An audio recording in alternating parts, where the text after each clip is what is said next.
Hello, everyone, and welcome to Writers Drinking Coffee. This is a podcast based on writers sitting around, drinking coffee, and talking about writing, publishing, and the whole creative process. We do not censor ourselves, so consider us PG-13. Your hosts today are David Welsh and me, Jeannie Warner. This is episode 107, Adventures in Oz. This is exciting for me, not just because I love pimping myself, but I'm going to introduce you guys to the team that has been behind the new Adventures in Oz Kickstarter. And that's David Speakman of Double Critical and Aaron Chung of Double Critical. Welcome, guys. Thank you very much. David has been with us before. I'm sure some of you remember it was when we were talking about, is your story strictly speaking legal? Which is always good when you're using other people's intellectual property and creating a world. And to a certain extent, that is a fantastic segue of what we have done here. David came to me and said, hey, I've got this great idea. And me and Aaron have been kicking it around talking about using the Oz books, which are going out of copyright. So tell us where this seed idea came from. So basically, we at Double Critical were thinking about ways that we could create worlds that could appeal basically to large segments of the population. And one of the things that is easy to do is mine public domain material, which is something we talked about in an earlier podcast, like you said.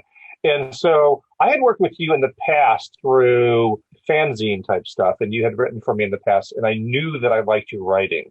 And so I just kind of kicked the idea around with you, and lo and behold, it turned out you are an Oz person from way back from your childhood. Just old Oz fan from being 10 years old, man. Right. And so Aaron also is a big Oz person.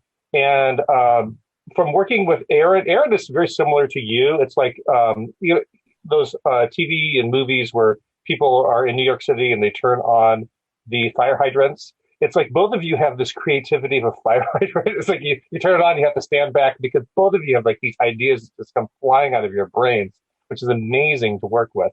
And so I just thought that this could be a dream team to work with both you on the Oz side. And Aaron's a big Oz person too. And then Aaron with his creativity in gaming. I just thought this would be perfect to adapt Oz to Dungeons and Dragons style gaming. And so we tried to figure out how we would do that. Yeah, well, the truth is Aaron and I are often mistaken for each other walking along the street too. So Aaron, how did you fall for Oz? Were you an Oz man too? Yeah, so I grew up on the Oz books. You know, I was a big library nerd in high school and middle school. And Oz, I started off actually with TSR, so I was reading Dragonlance, and I expanded to bigger fantasy and went back and read classics, and that included the Oz series. And I always liked Oz. I never thought that there's been like a real good medium that's continued on the Oz legacy.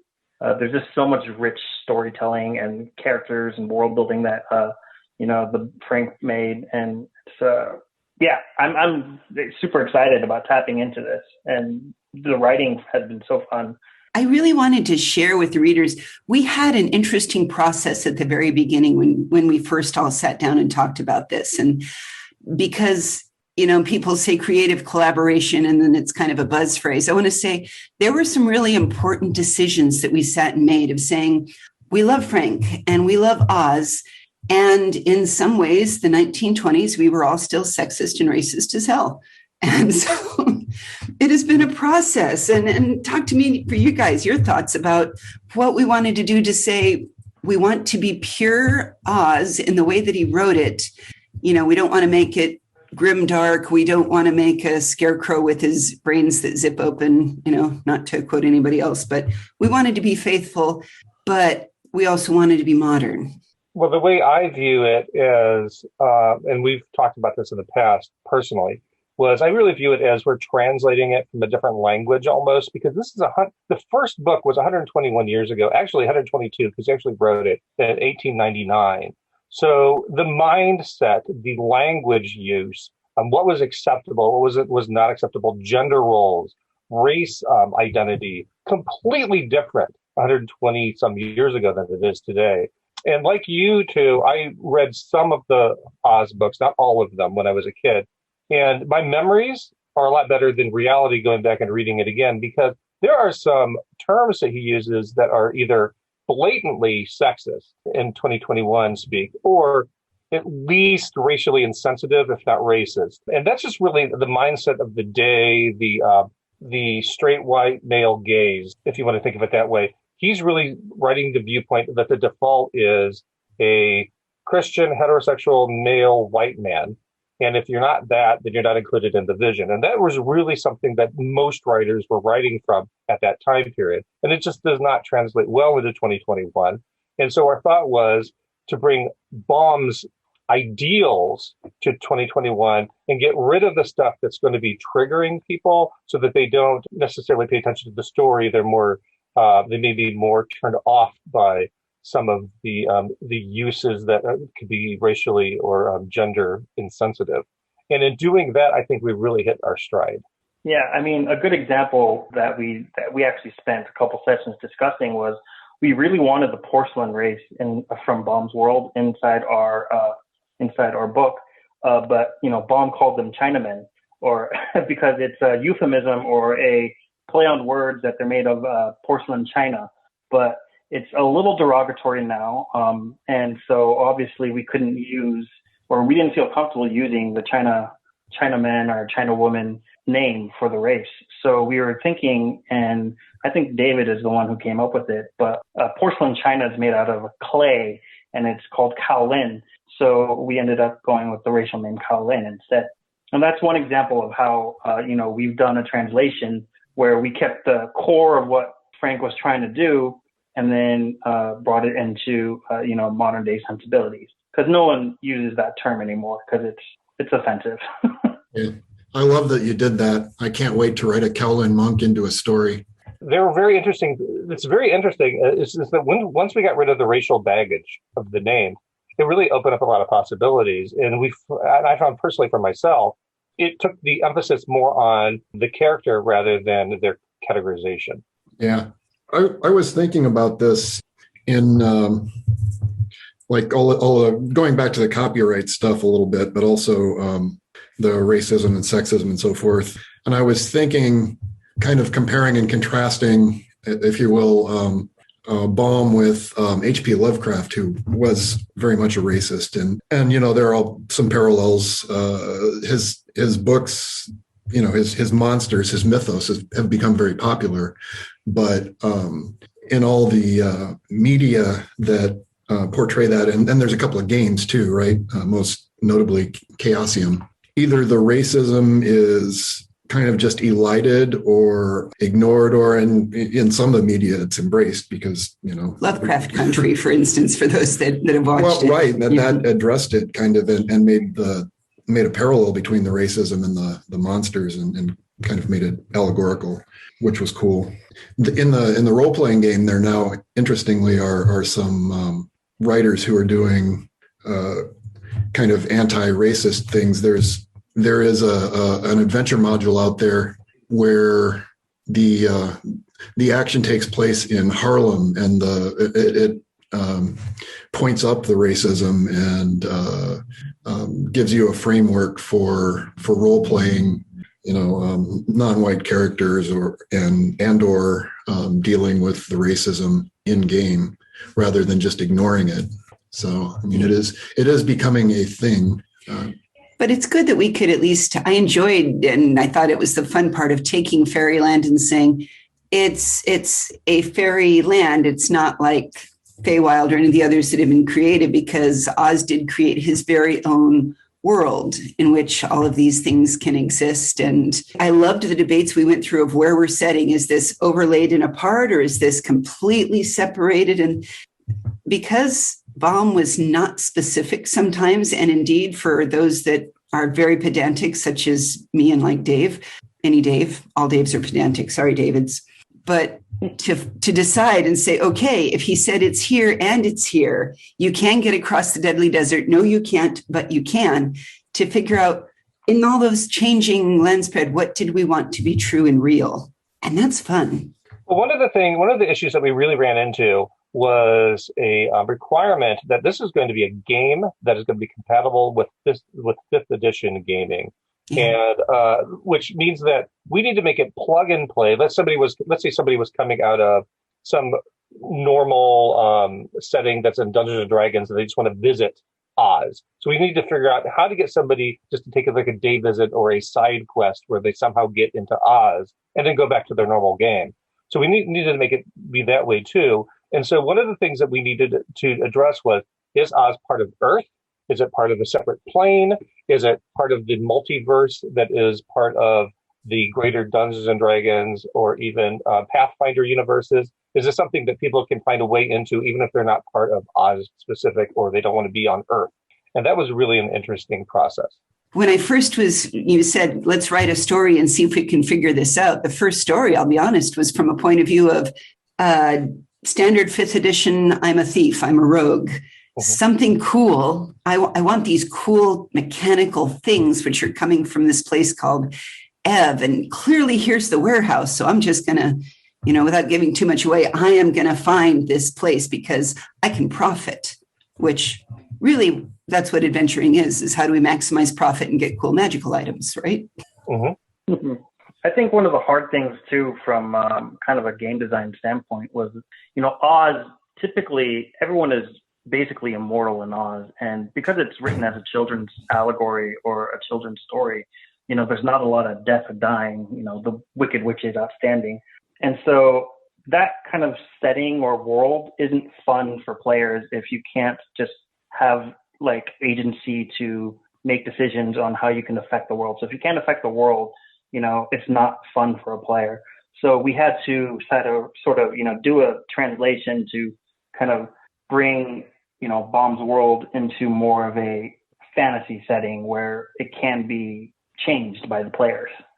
And I think I had struggled with some of that. Exactly. That was a decision that we had to make that I think one of the comments in the Kickstarter came out is, what do you do? And nobody ever dies in Oz. I'm like, that is a myth of some of the later ideas. It was one of the ways that Baum changed his mind. And for instance, he had these vegetable people that all die within a certain amount of time. And then you had the blueskins that live precisely this number of years and then just drop dead. And he had that simultaneously while saying later, but nobody dies here. So it was one of the eternal contradictions that we had to look at. And that's agreed. That's why we kind of went on what Lurleen set up is that we don't want all of these groups just randomly killing each other. And we can all exist and it's not all perfectly peaceful, but when it gets out of hand, somebody's going to step in. Right. And then another thing that Baum did in his work was he had a lot of absolutes, but then again, like there were inconsistencies. Just going back to the death in the original book, The Wonderful Wizard of Oz, you had like the wildcat cut in half, basically beheaded, dead in detail. Then there's other people who can't die in other books, and then it was just so inconsistent that we just decided to go with the role-playing default is that there's always a danger of death and dismemberment, but in Oz, some creatures are immortal, but you probably aren't. So I think that makes it more interesting for a character, because if there's no risk, then the rewards just aren't that good. And David Welsh wrote one of the opening adventures that I think people can get as part of the Kickstarter, the Cider Horse Rules, which is not just punny, but it was fun. We renamed that. It wasn't his original name, but I just could not resist. What'd you rename it? I apologize to you, Dave, for that. That's okay, as long as the Cider Horse is still in there. Oh, yeah. One of the things I like about the universe is, because it was a kid's book, it was fairly whimsical, and you're taking that whimsy and you're sort of updating it as you've already described for modern sensibilities, but also you're kind of expanding it to adults who are going to be playing this game. So it's not just all silliness that a 10-year-old kid would love. It's you want to put in jokes and references and things that the adults are going to get. So you really have kind of a layered world where you can enjoy it at the silly kid level, but you can also enjoy it from the standpoint of, this is a wink to some nerd television series, or this is a nod to some other adult thing. Yeah, I really like taking the grown-up angle, because I'm suggesting that because these books are so expensive that very few children are going to be buying these. So we really need to keep in mind who our clientele is. And they're basically grown-ups who either have fond memories of or want to know more about Oz.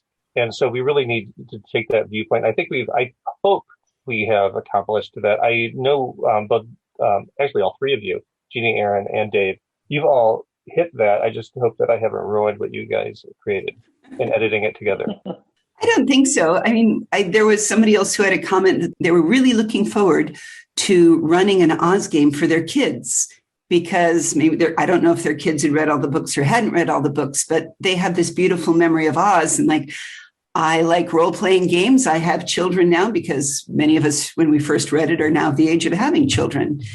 And Oz has the ability to be, if you have a hardened group of adult murder hobos, sure, we have all the darkness that can, but if you wanted to play something lighter and fun with kids, there's over 100 different monsters that we created and just pulled straight out of the books, a couple originals, but mostly creatures that were in there. And a lot of them are friendly or irascible or grumpy, but if we remember Oz, Dorothy talked her way out of things. And maybe there's room for murder hobos that just want to attack and kill everything and loot the stuff. But there's also a lot of room for, hey, how come you're chasing those fish? Or why does the fairy beaver want us to do that? That's weird. It's a role-playing game. Role-playing games. Start role-playing. Well, that's one of the other things that this checked off on our list is because one of the three partners that started Double Critical is a dad who's got some kids who are just almost at the age where they can play role-playing games. And when we first started, and he's a big role player himself. He was lamenting one time about how he couldn't play games with his kids because either they're too advanced or the storylines just really don't gel with kids' minds. And I really think that that was kind of in the back of our minds when we were thinking about Oz 2, was that this is something that parents had the option of also including their kids in if they wanted to, but they can turn that off and then they can turn it into a normal, just regular RPG campaign setting also for adults. Well, we also actually did run a couple sessions with children to see how they liked it. And the thing that I learned from running for, kids under the age of 12 is that they don't really pay attention to the mechanics of the game, and they definitely are more heavy role players. So, looking at that, we made sure to design, monsters that aren't just stat blocks, and they kind of have abilities or ways that they can interact with players that's outside of combat.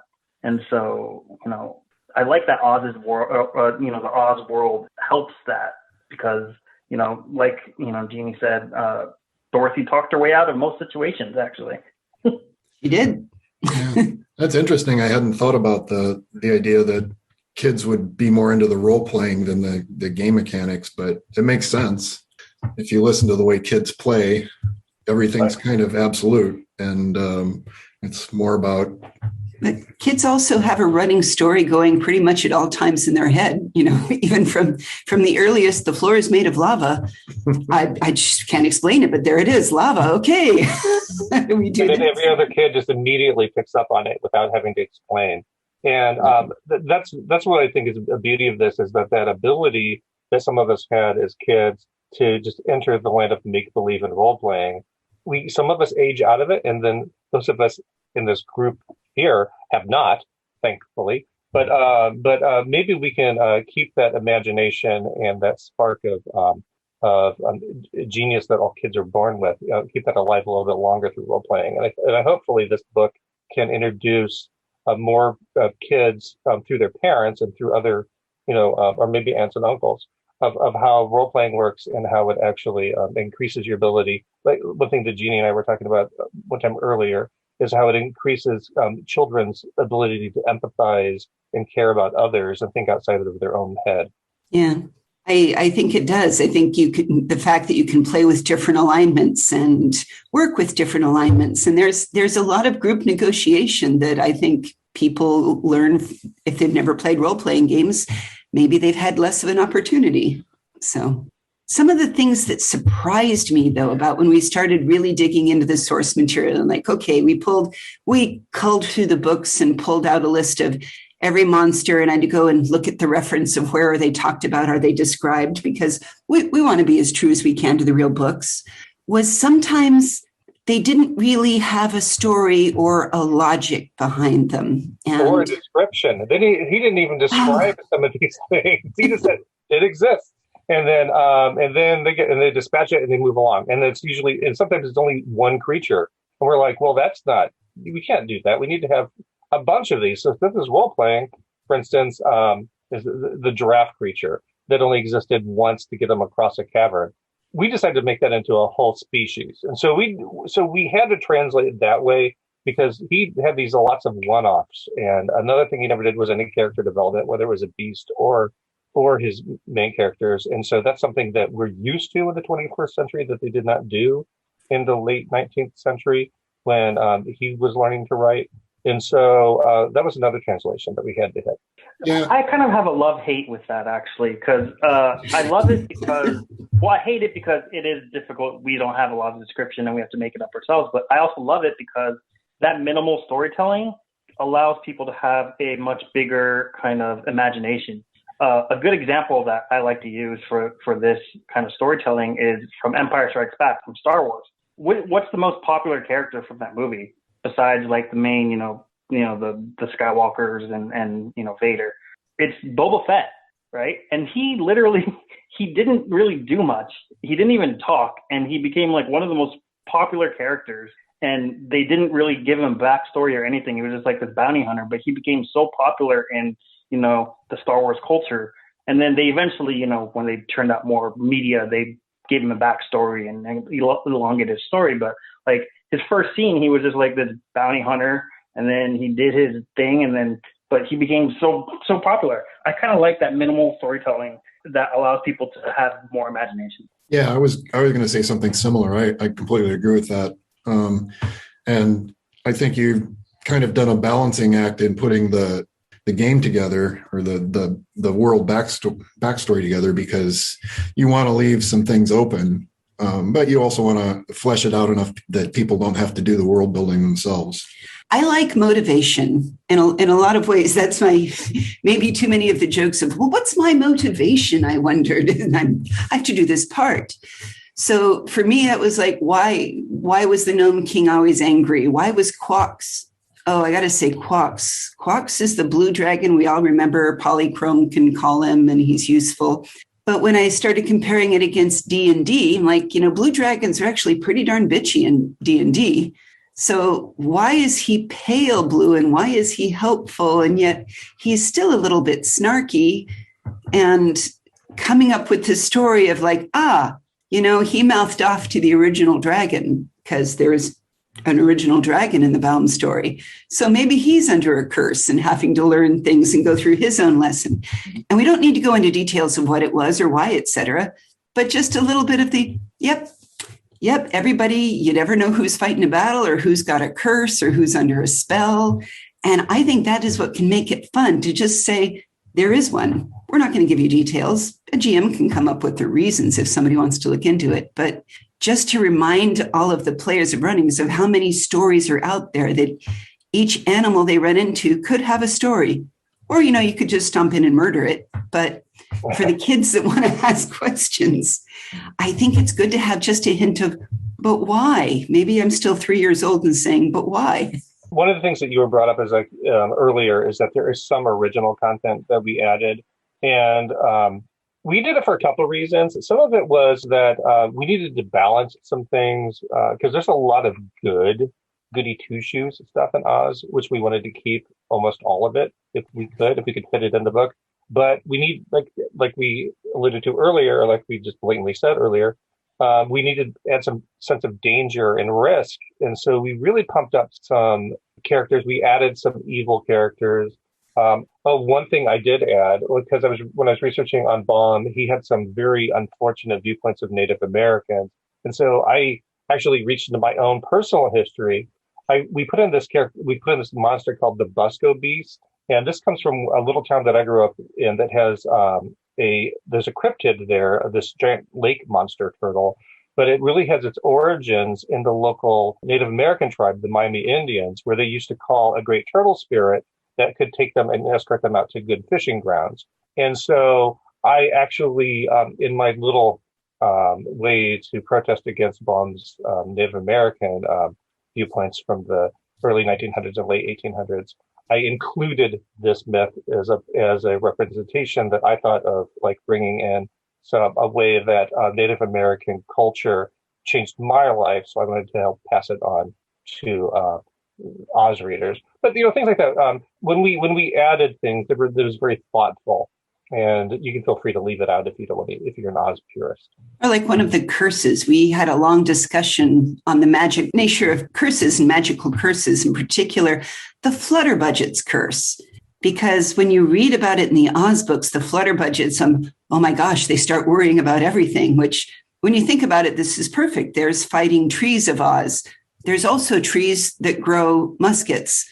So if you were a paranoid or you had anxiety and paranoia and delusion, you might be oh God, the trees are going to grow guns and start shooting at us. I must never leave the house. And mental health is something that you have to decide, do I want to address it or do I not? So we put curses in there and said, look, these are optional, but they could be a lot of fun, because if you had this curse and we're paranoid about magic and all of the contradictory, unreal, difficult things of a fairyland, how would you deal with this and how would you cure it? And anything can be a way to spark a quest, really. Yeah, and I like that one because it leads to some good role-playing opportunities as opposed to just, let's roll some dice and figure out, whatever.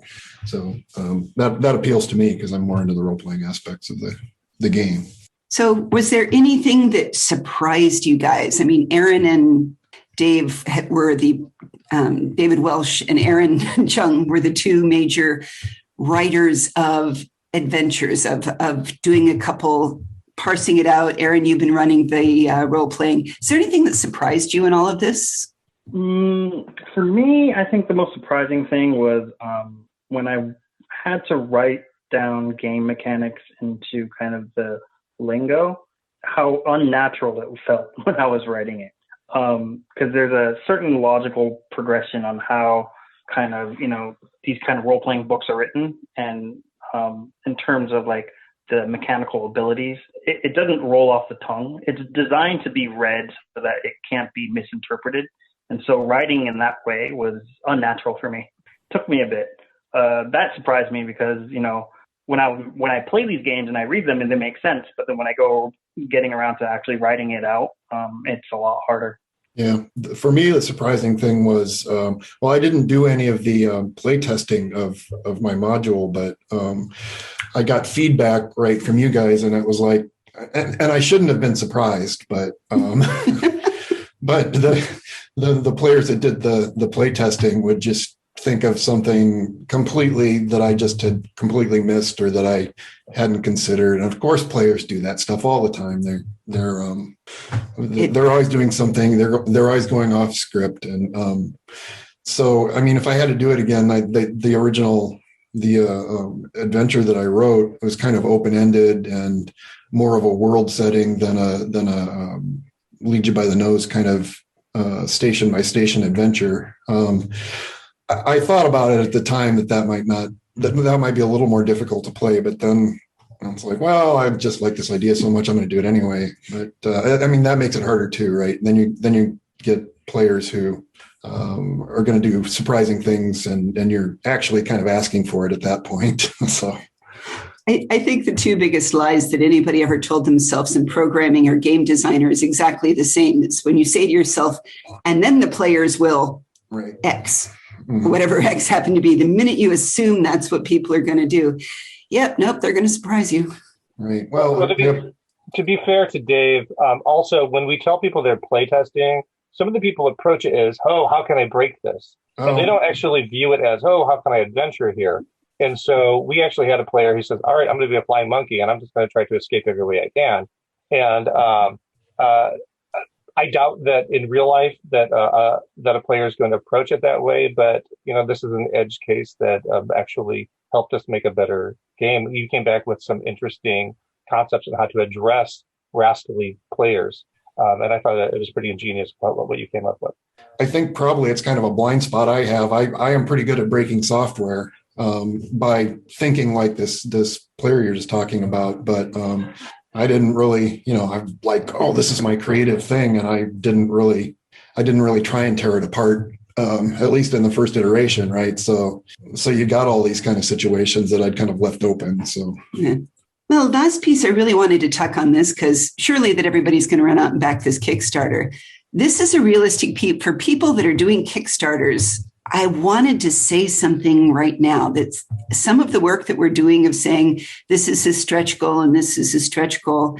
The truth is we are still writing it. As people came back and said, gosh, we really want to play Talking Animals. We all looked at each other and said, well, we talked about it. We weren't sure how much interest there would be. Good God, everybody wants to play Toto. Right.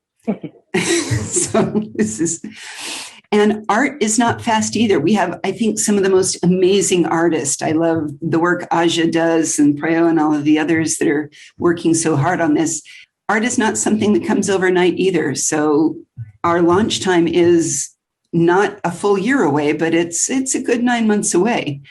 And part of that is making sure that we write it, we test it, we have extremely pedantic people come through and poop all over it. We clean up the mess and do it again.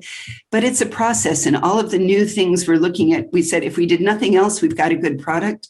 But now we can go back and do more that we were talking about. And what else is that process? What do you think they should know about, David? Like you said, the wonderful thing about, there's some bad things, but the wonderful thing about crowdfunding campaigns is that the backers, they pledge, which is a leap of faith on their part. But as part of that, they get a sense of ownership, because if it wasn't for them, this wouldn't happen. And for us, the way that I've been trying to approach it is that this gives us a resource of partners that we can work with, who can help us play test, who can help us brainstorm, because they're on our side and they want to make this project the best possible. It can be frustrating when their viewpoints do not match up with our assumptions, but that kind of challenge is sparking us to be more creative than we want to be some days. It also reveals things that we didn't think of on our own, which is actually a godsend, because it's helping us avoid future problems. On the other hand, because there's a lot of what ifs, and we're relying on a bunch of other people to actually help us produce these things for manufacturers and the shippers, there are inevitably going to be things that disappoint our backers, or just hiccups, software hiccups with how Kickstarter works. Sometimes we can send out the wrong message by accident. And so that kind of embarrassments happen, but hopefully and mostly the Kickstarter community has been very forgiving and very understanding of these hiccups, because we're developing this game together, which I think is really good. Yeah, I would say we had a good over 500 pages before we ever, of just text of things that we'd written before we even started this. So we were ready, saying, if nobody wants to change anything, here's where we go. But I love the input that people have gotten and what people have asked for. Oz is very popular. I mean, I loved The Wiz. What a great movie. That was my first time I ever saw Michael Jackson. Even if I haven't loved some of the TV series, I love the idea and feel of Oz. And every time it takes me back there, it makes me happy. Well, one of the hard truths about Oz is that there are dozens of books out there. There are 14 original books that Baum wrote before he died. And then a couple of people have officially taken off. But once it became public domain in the 70s, everybody started dabbling in Oz. You have The Wiz. You had a couple other, which was the urban Black community's take on the story. Then you had a bunch of other people who decided to play in it. And a lot of people went dark, and they went very adult, capital A, R-rated adult or worse. And which is great if you're into that. But I don't think that that's what we were going for. We were more going for the original feel. But even then, if we only focus on the 14 books, that's way too much stuff for us to fit into 2 RPG source books. So we very quickly realized, Jeannie, Aaron, and I, that there's too much here for us to put into this project. So we have to edit it down to what is useful.